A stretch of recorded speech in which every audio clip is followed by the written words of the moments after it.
All right, good morning, everyone. Hello, hello. I'm a little crooked, can't get straight there. That's good. All right. Okay, I'm doing what I can here.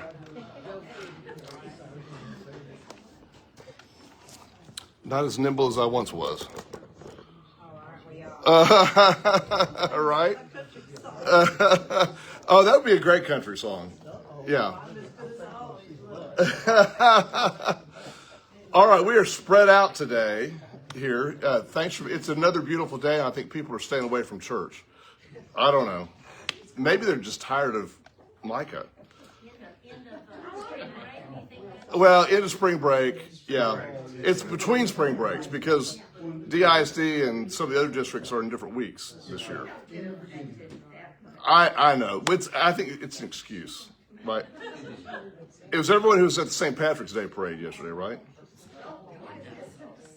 Well, look, we're missing our whole center section here. Yeah, crazy. So why would they not be here? I don't know. They're going to have to explain themselves. Yeah, they're going to have to give an answer to us at the Great Judgment Day, the Sunday School Judgment Day. You know, if you really grew up in church, you would believe in a Sunday School Judgment Day when you had to give account for all your absences. Donna? We have a celebrity among us. Miss Lynette over here was I in Wilshire. Okay, beautiful. Yeah, lovely. All right, thank you.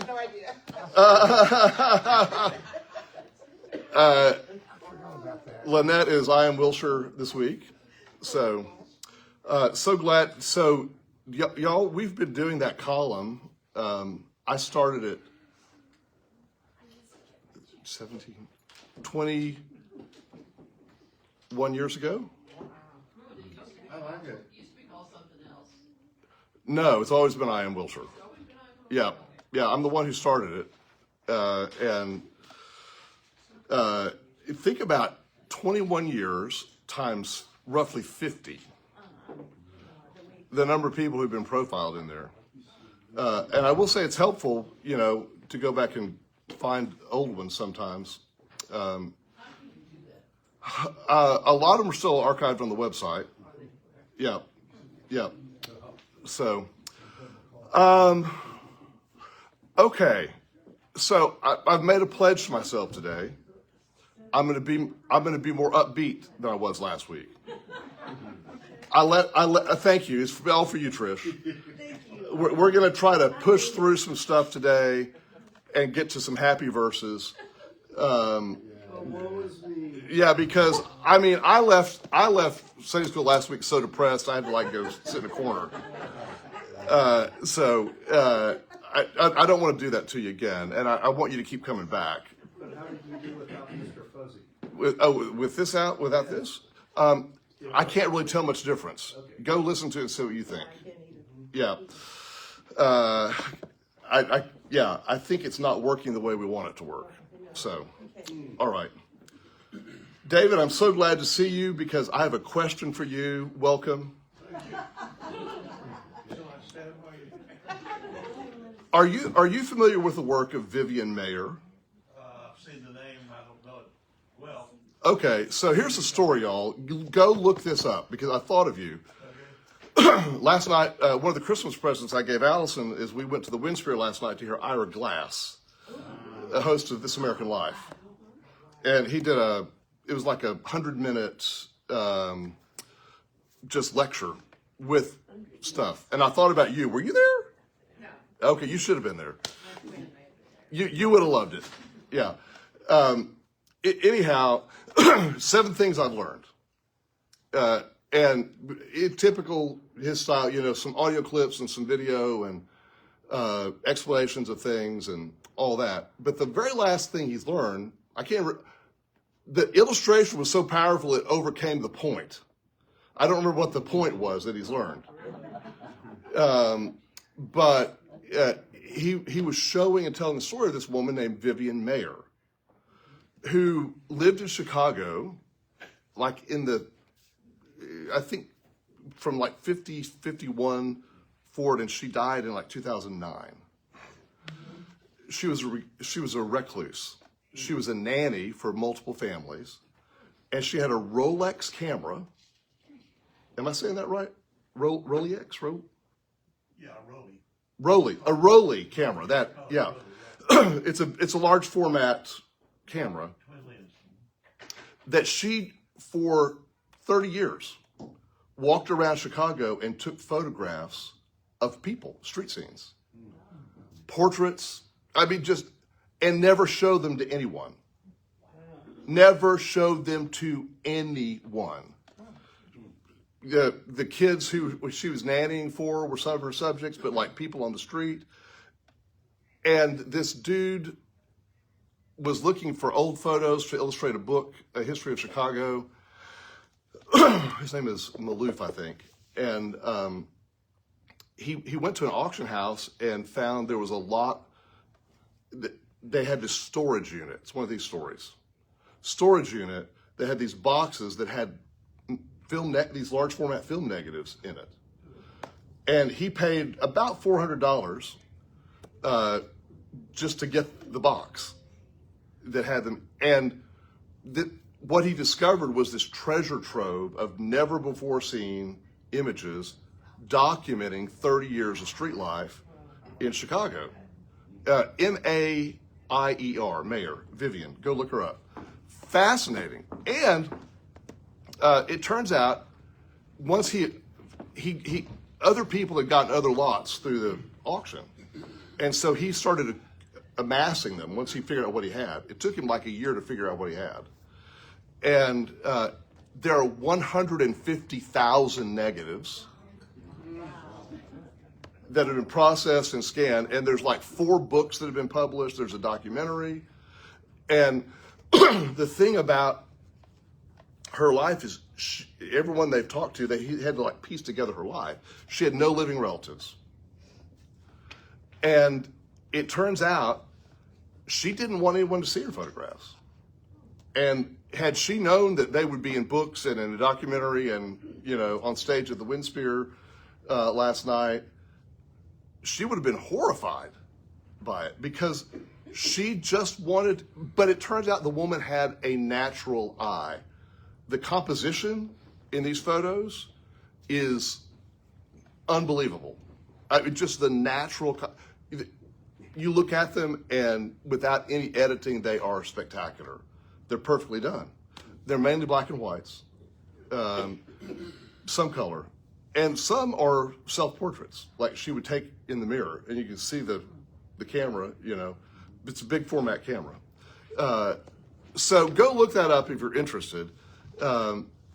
It was a great end to this talk. I heard Ira Glass at Windspear last night. All the NPR nerds were there. Sadly, we were among the youngest people in the room. Not really. There were some younger people.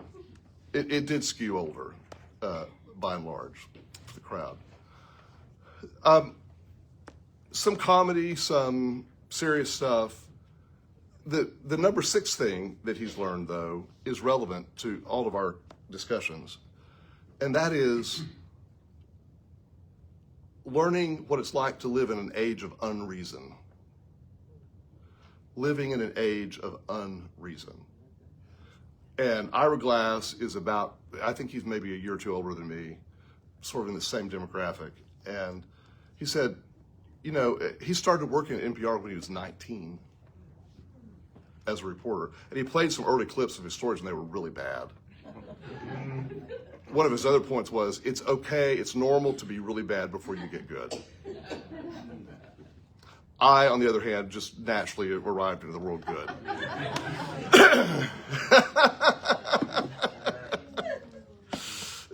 Glenda the Good, that's me. But he talked about living in a world that is guided by unreason and how none of us could have imagined, probably, that we would be in this moment in time when facts not only don't matter, they're discarded. Objective facts. that in the past, and I've written about this so many times, I could get the speech in my sleep. And I agree with everything you said on this. In the past, we had differences of opinion about how to do something. You know, George Bush and Al Gore had different opinions on things, right? Ronald Reagan, Jimmy Carter had different opinions on things, but they both mainly dealt with the factual, scientific world. But now we're at the point where people just abandon all pretense for reason and come up with things that don't even make sense, right? And they're guided by this.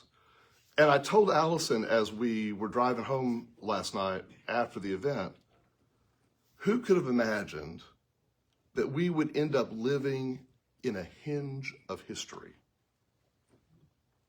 And that's where we are. We are in a hinge of history that will be recorded and studied for eons to come. Donna?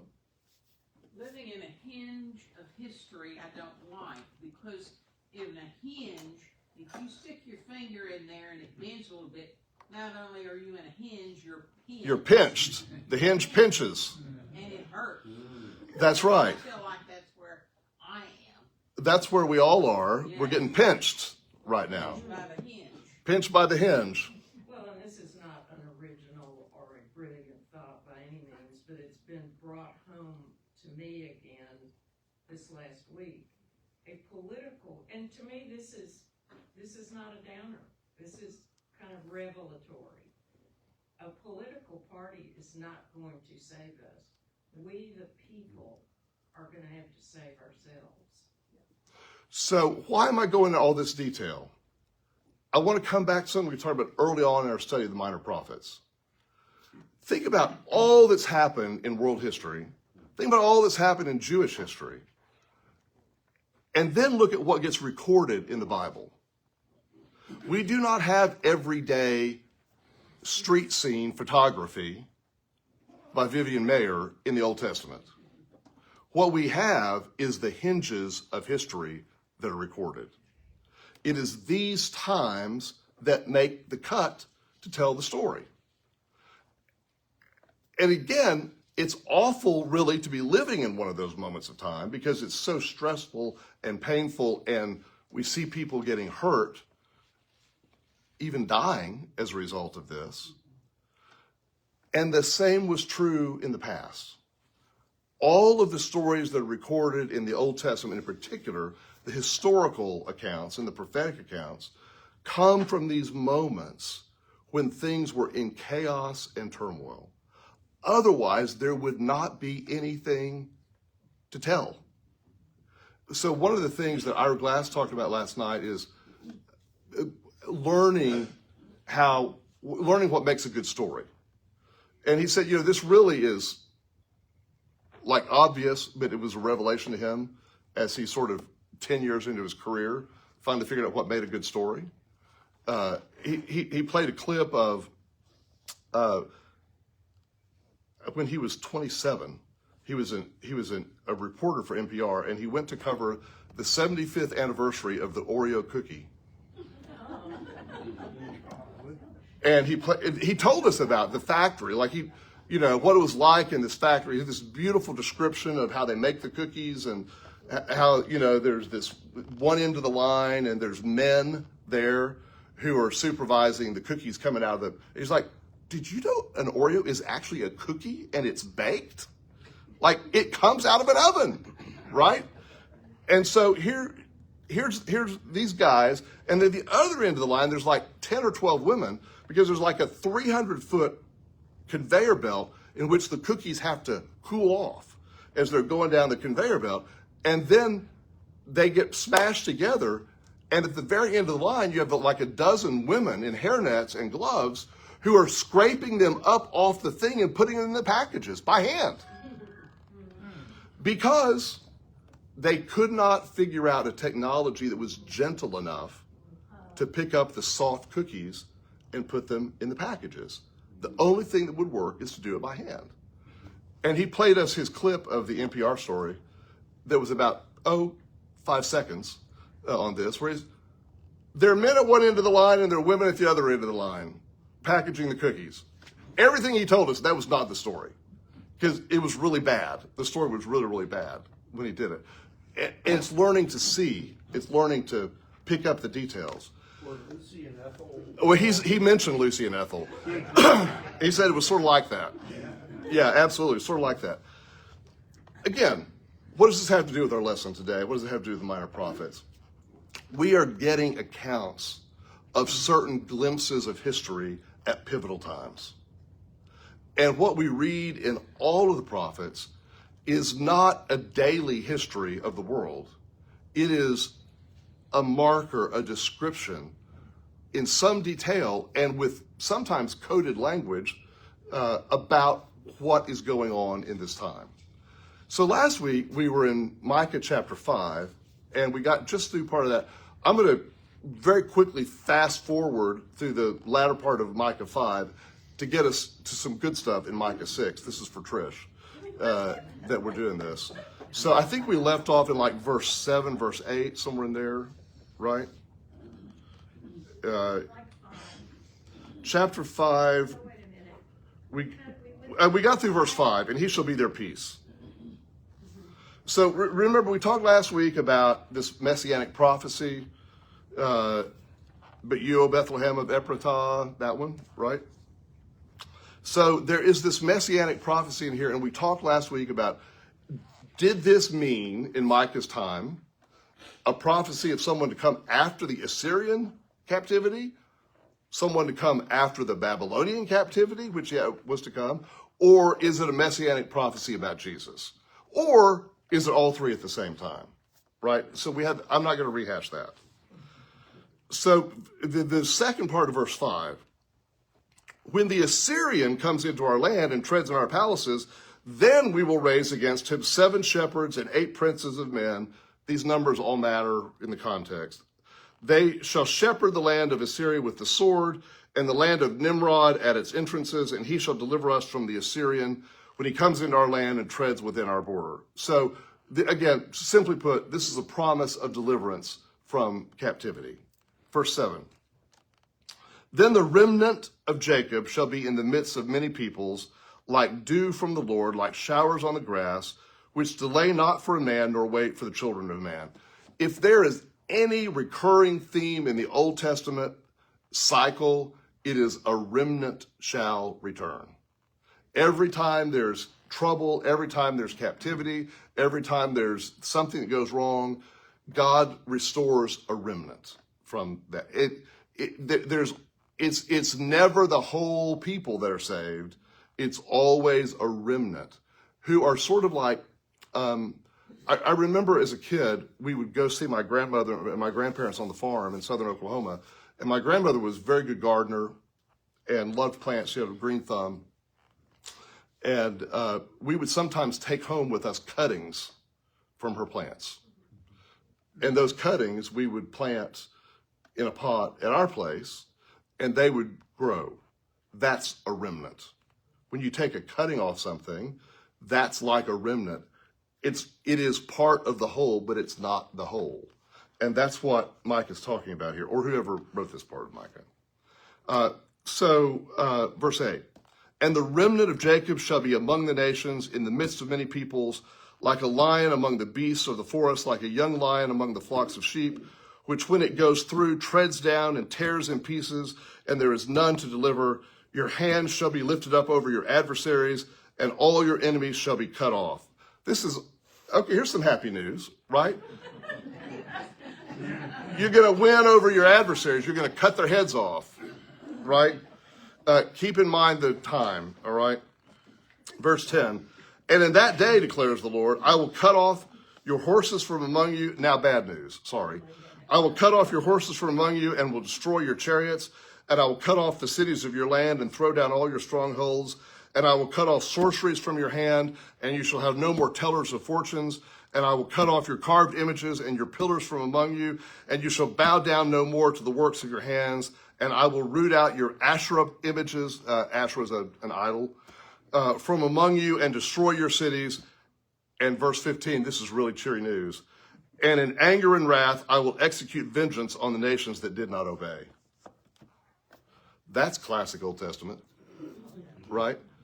So what we have here is a mixture of God's going to bring you the victory over your enemies, but in the midst of that, God's going to cut off your idols so you can't worship them anymore.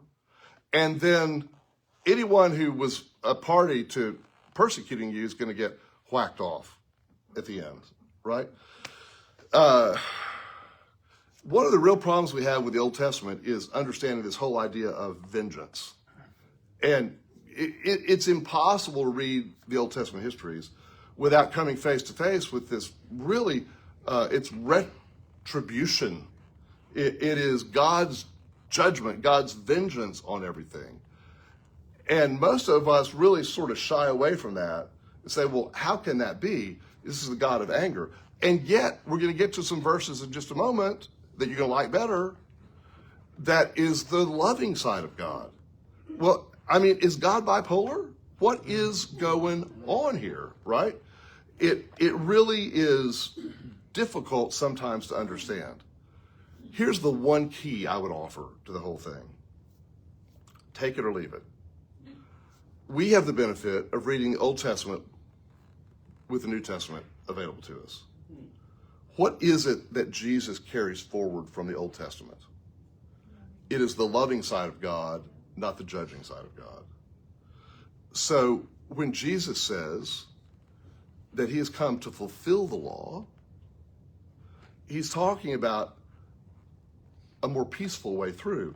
When Jesus says, you've heard it said, an eye for an eye, but I say to you, there's a better way, right? Jesus is taking this and pointing us to what survives in the New Testament kingdom of God. And so there is a way, I think, to read the Old Testament with discernment. The problem is, a lot of folks cherry pick the Old Testament, just like they cherry pick the New Testament. And they come up with only the passages that suit their interests, right? And so you can go to this part of Micah and you can make a pretty good case against, going to war against your enemies. And God's smiting them down. But think about this. Micah, or whoever's writing this part of Micah, is speaking to a very small people in a small geographic area that are not the powerhouse of their region. If they were, they wouldn't be taken in captivity by the Assyrians and then the Babylonians. So this is a pep talk to the small people on the team, right? This is a way of encouraging, yes, we too can survive. Yes, we too. Now, you could take someone like Benjamin Netanyahu today, who's more politician than Jew, right? Not a practicing, observant theologian, but a politician with an agenda, can look to verses like this in Jewish history and justify the things he does. But he's only telling you part of the story, right? So the challenge I think we all have out of the Old Testament is, what do we do with these stories of God's vengeance? Thoughts on this? Anyone? Questions? Preachers do it all the time. Oh, yeah. I mean, it's hell and brimstone, or it's the grace of God. Yeah, not usually both. Yeah. It's usually Hellfire and brimstone or grace, right? Carol Ann? I'm reading the Old Testament right now. I'm sorry. I know. It was absolutely horrifying. Yes. Because God destroys whole nations of people. Plus, then when the Jews act like fools and do something wrong, then he destroys them. So, I mean, it's a sad part of the Bible. There you go. We should put that on a bumper sticker. It's a sad part of the Bible. So, again, think about the worldview of the people who are living and writing in this time. The Old Testament seems to, because I've always thought the Bible God seems to speak to us individually and work with us individually and work with our repentance and our love. And Yeah, our but not in the Old not an Testament. individual, but that's in the New Testament. Yeah. It seems like in the Old Testament, he didn't so much go after individuals, he went after Collective. towns and countries. Peoples. And here, Very vengeance on the nations that do not obey. There's a collective sense there, right? And that's so. If you've ever taken the most basic of Bible classes in college or seminary, like I remember my freshman Old Testament survey class at Oklahoma Baptist University, where you get all these Baptist kids thrown in there, have been in Sunday school their whole lives, right? And they try to teach you the basics of the Old Testament. You have a 50% chance on any question that you answer that the answer is the word covenant. Because the Old Testament is all about covenants. It's God's covenants with the people. And there's the Mosaic covenant and the Abrahamic covenant and the Noah covenant. We've been through this before, right? And all of these different covenants are not with individuals. They're with the people as a group. And what we see, Jim is right, throughout the Old Testament is God interacting with the group, not the individual. So this is why it's so unusual when we have some individuals singled out, like Moses, for example, who's a leader, who's representing the people, right? Moses is the representative. And this idea that you get throughout the priestly functions in the Old Testament, the priests, the religious leaders, represent the people. They are stand-ins for the whole.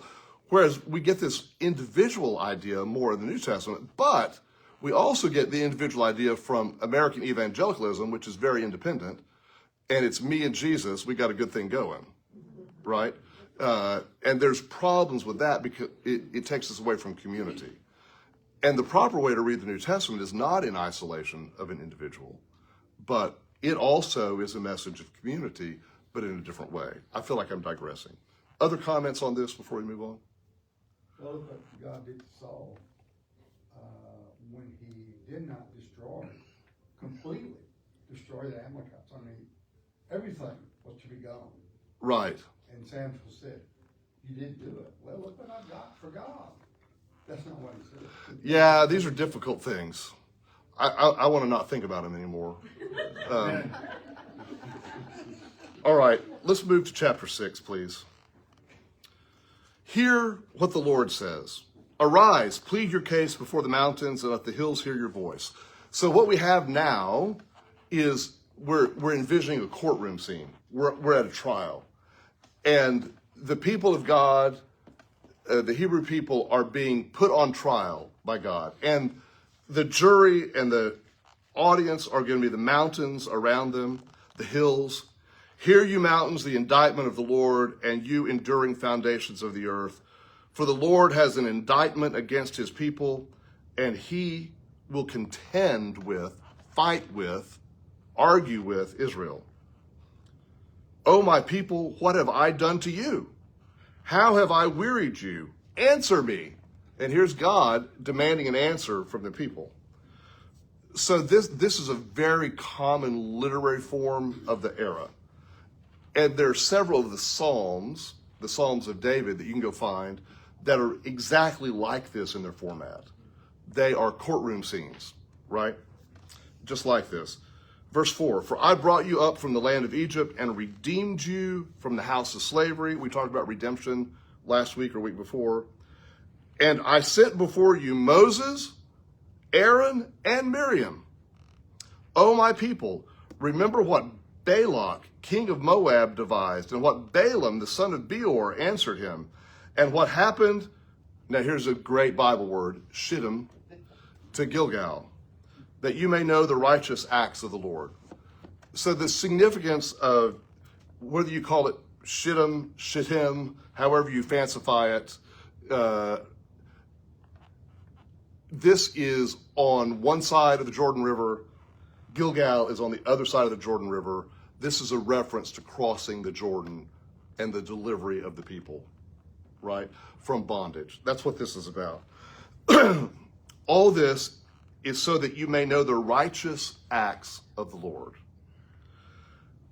And that sets up the best known passage in all of the book of Micah, which is for Trish alone today. We're getting to a happy place. With what shall I come before the Lord and bow myself before God on high? Shall I come before him with burnt offerings, with calves a year old? Will the Lord be pleased with thousands of rams, with 10,000s of rivers of oil? Shall I give my firstborn for my transgression, the fruit of my body for the sin of my soul? This is beautiful poetry. Beautiful poetry. And it is hyperbole, y'all. The intent is to be so outlandish as to be ridiculous. 10,000s of rivers of oil? This is not a real thing, right? It is speaking in this expressive, poetic language. And this is not actually talking about sacrificing children to God. It is stretching the bounds of reality to say, how outlandish can this be? It's setting up a point. What can I possibly do to redeem myself before the Lord? And in this courtroom scene, this is looking at this as a transaction. Okay, I did this. The punishment must be this. And we're always looking for ways to do the least possible we can to make things right, right? It's like the kid who hits his sister and his mom says, "You say I'm sorry." Sorry. Doesn't mean it, right? But it's the least that's required to get back in mom's good graces. And this is the way we think, this is the way the people were thinking then. What can we do to make this right? And that is the context for what comes next, which is not a transactional formula. Look at verse 8. He has told you, O man, O people, what is good. You already know this, he says. And what does the Lord require of you? But to do justice and to love kindness and to walk humbly with your God. Entire sermon series have been preached on this one verse and should be preached on this one. Like maybe it should be every Sunday. I don't know. Because if you're looking for the epitome of the Jesus gospel in the Old Testament, this is it. This is the very essence of the faith that's carried forward in the message of Jesus. There's a straight path from this to the Good Samaritan. There's a straight path from this to many of the teachings and parables of Jesus that draw this out. And yet, it's not so simple. I want to make sure I say all this right, so I brought a book to prompt me, because I'm not remembering as well as I should, in my advanced age. Well, you look there. It's Micah 6 where you said that you thought a new version. No, we're in the middle of a new section. So 1 through 3 were probably written by Micah. 4, 5, 6, 7 written by someone else, maybe to someone else's, right? So it is very unlikely this part was original to Micah the prophet. It seems like such a page turner between 5 and 6. Well, it was even a more page turn between 3 and 4. Yeah, but you've already forgotten because that was weeks ago, because I've been so slow. Yeah. So let's talk about this passage here. The word justice in Hebrew is mishpat. And this is not something you believe. It is something you do. It is an action word. To do justice. Not to say, I like justice. Not to put a bumper sticker on your car that says justice. Not to just talk about justice as a concept, but actually to do justice. How do we do justice? Well, we live it out in the ways that we have opportunity to. So Friday, did any of y'all go participate in the VA protest? Anyone here? I know Timothy was there, and I know Debbie Maripolsky was there. We had some Wilshire folks who went out to protest for VA benefits not to be cut. And that's doing justice, right? When people are using their positions to fight for those who need something, that's doing justice. The opposite of doing justice is to do injustice. And that is to use your position to work against people. Ken Paxton, Exhibit A right now. See the piece I wrote yesterday. He is trying to deny transgender people the birth marker on their driver's license, and if it's been changed, he's going to change it back. He's going to roll back what's already happened out of his campaign against transgender people. That's not justice, y'all. That's injustice. All for some crazy political agenda that he has. It's like the congressman from East Texas, who I watched on the news. I hardly ever watch TV news because of the weather. I was watching TV news. And I cannot remember this guy's name. He's an old white man, of course. Yeah. Did you see this? Yesterday morning, yeah. Yeah, so we have a first transgender member of Congress. And he intentionally misgenders her in a hearing and goes on TV to explain, well, I don't have to participate in that. I don't, yeah. Where's human decency in this? So this is using a position not for justice, but for injustice, the opposite of it. And what Micah, the book of Micah is teaching us is that we have the opportunity to do good with whatever our platform is, right? And I just don't know what else to say about this other than think about John Wesley. Do all the good you can in all the ways you can. What's the other part of that? As long as you can. Yeah, we need some Wesleyans in here. Come on now. We are responsible for, I mean, you can just go back through history and find examples of people who've done the right thing because they were in the right place at the right moment. And you can find examples of people who've done the wrong thing because they were in the right place at the right moment. Do all the good you can by all the means you can, in all the ways you can, in all the places you can, and in all the times you can, to all the people you can, as long as you can. That's a lot of can. As ever you can. Yeah, that's Wesley. Yeah, this is the Wesleyan social mantra, right? Question, justice, you're saying do justice. Yes. Justice you think of as a judge, the Chief Justice. So therefore you think you can interpret that as, oh, you're supposed to judge people. No, And no, it's so not that kind of justice. No, but how do you? Wrong justice. This is equity. Guess what, y'all? This is DEI. Sorry, it's the Old Testament DEI. It is talking about equity and inclusion, and justice is fairness. It is fairness. And in our upside down world today, where we're living in unreason, the very word justice has been redefined.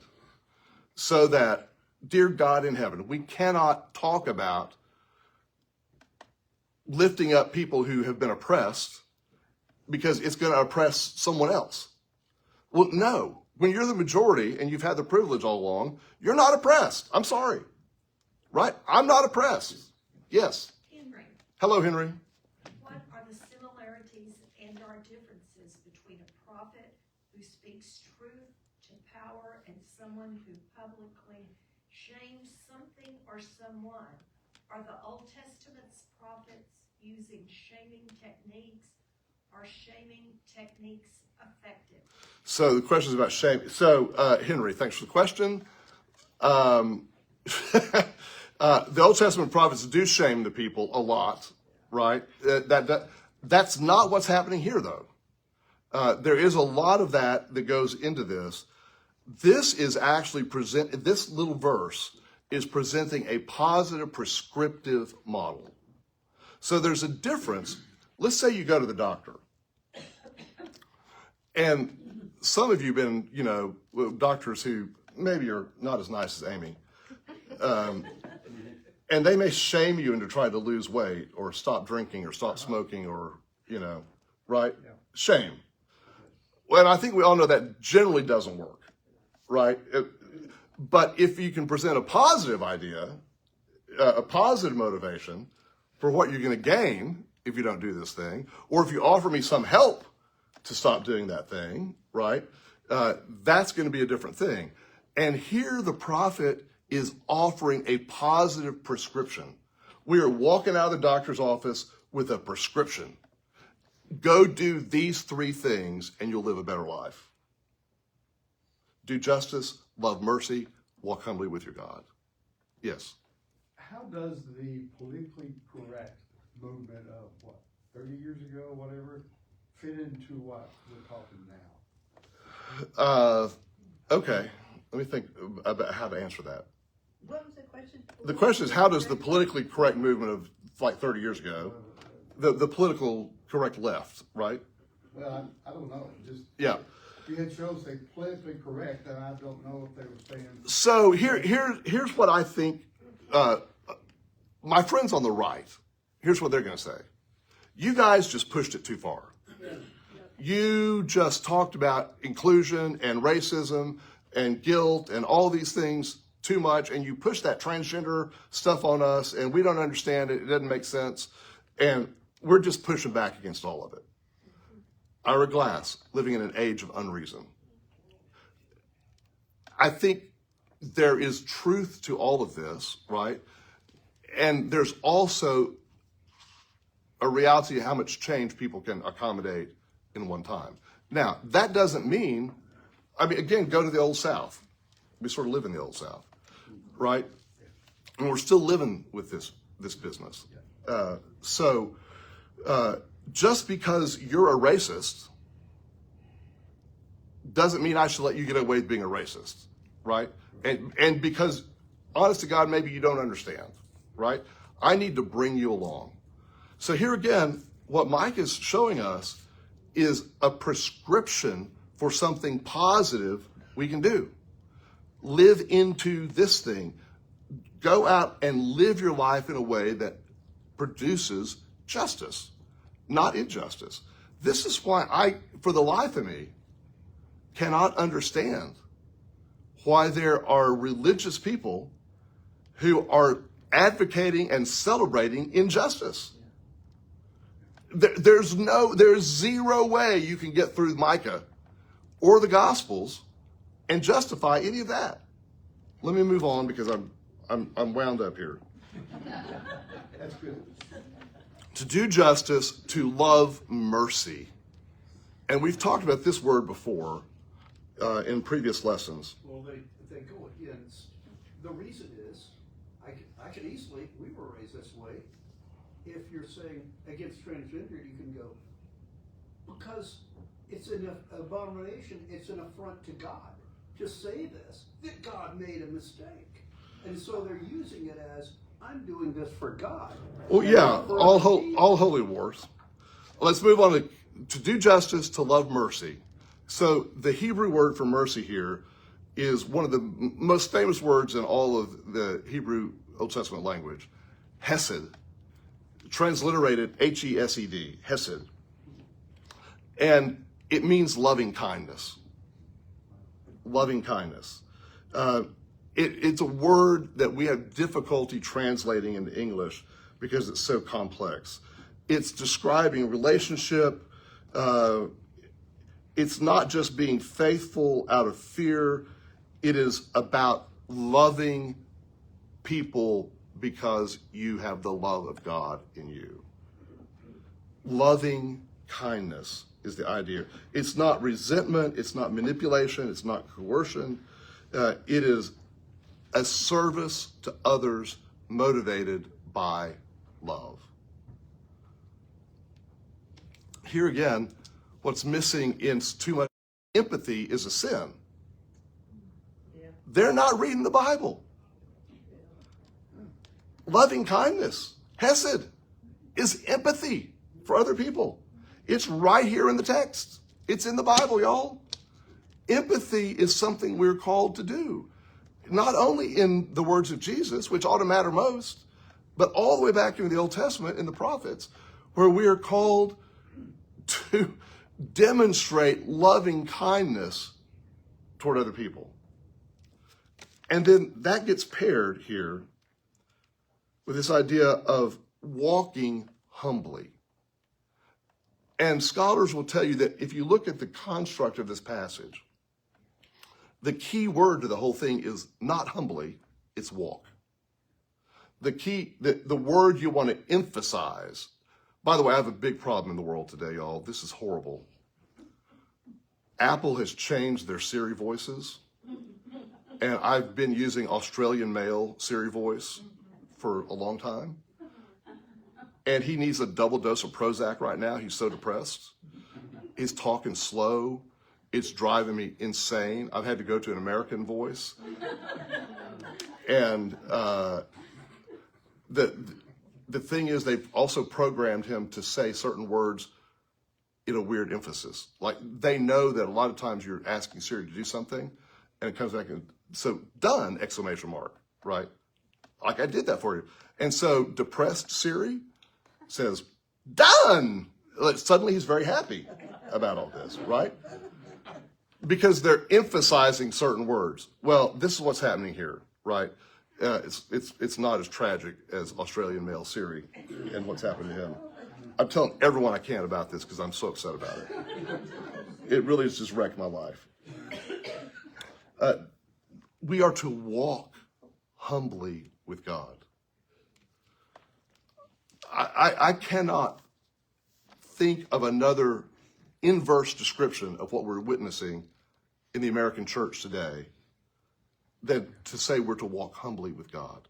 Because what we are seeing modeled as Christianity is to run arrogantly with what you think is God. It is to shove people aside. It is to push them down to protect your rights above theirs. There could not be anything more opposite of what Micah is teaching us than what we're seeing in the church today. And yet, if you say it loud enough and you practice it long enough, people believe it's true. But that's not what the text says. The Bible here calls us to walk side by side with God, to walk in the way of God, which is the way of caring for other people, not the way of pushing people aside to get our own privilege. Do justice, love mercy, walk humbly. Yes. Does it not seem that, like Donald Trump and the Justice Department, some of these ministers are in effect just creating their own religion? They're not making any attempt to be biblically correct. They're just creating their own thing. Well, so two points on this. The question is, in what's happening in the Justice Department in particular, is this creating a new religion? So first of all, let me say this. My friend Guthrie Graves Fitzsimmons, who works for Interfaith Alliance, has an excellent piece up today on MSNBC that showed up in my Apple News feed today. And you can look it up. It's about how the anti-DEI orders are actually harming Christians. And how is this possible? Well, it's possible because what's happened rapidly is the alliance that Trump has brought into a second term, while aided and abetted by evangelical Christians, really does not have religion at its roots. It is a secular movement. So Elon Musk, there's no religion there at all.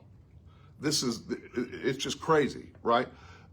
And so much of what's driving the stuff today is not you don't hear the religion language that you did in 2016, 2017. right? Just pay attention. It's not there. And so it is a much more secular approach. So much so that the word evangelical has been bastardized now and doesn't mean what we think it once meant. Pollsters find that a lot of people who are not religious at all consider themselves evangelical because they see it as a political term today. So this Christian descriptor term has been conscripted into a political ideology that is now being stripped of its religious moorings. And someday, we got to hope, some people are going to wake up and realize they're not in Kansas anymore, right? Because the whole thing is completely fallen apart. What started off as a bigoted Christian agenda by Jerry Falwell and company has been hijacked and morphed into a political agenda that is rapidly, like booster rockets, shedding its Christian identity. Just pay attention. Look for how little religious language there is in any of this stuff today. While sometimes there's a thin veneer of, well, we're protecting Christians, what it actually is protecting a political ideology, not a faith. This is an interesting change. Yes? Walk. You mentioned walk. Yes. In the word.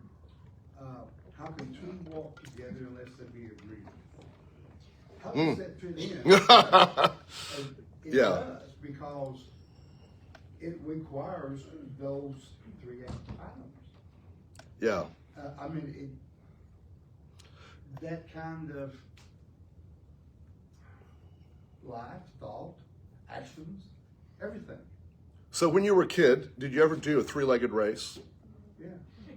You know what I'm talking about? You have two people and you tie their two legs together and they've got to, Unless you've got to work together. That's right. There's the object lesson for our time, right? Because we are knocking each other down because we can't agree on what the right course is, where we need to go, right? And Who's gonna be the? and who's going to? Someone's got to be the referee in this.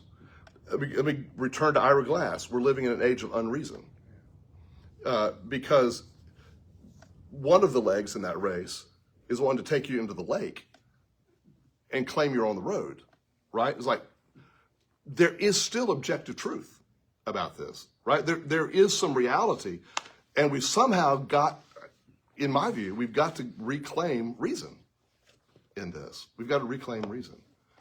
Last thoughts on, has this been better this week? Oh, it's been fun. Okay, thank you. I'm here for you, Trish. Always. Yeah. Y'all, by the way, today is March 16th. It was 5 years ago Friday that the world shut down. I would like you to think about how few times you've heard that referenced this week.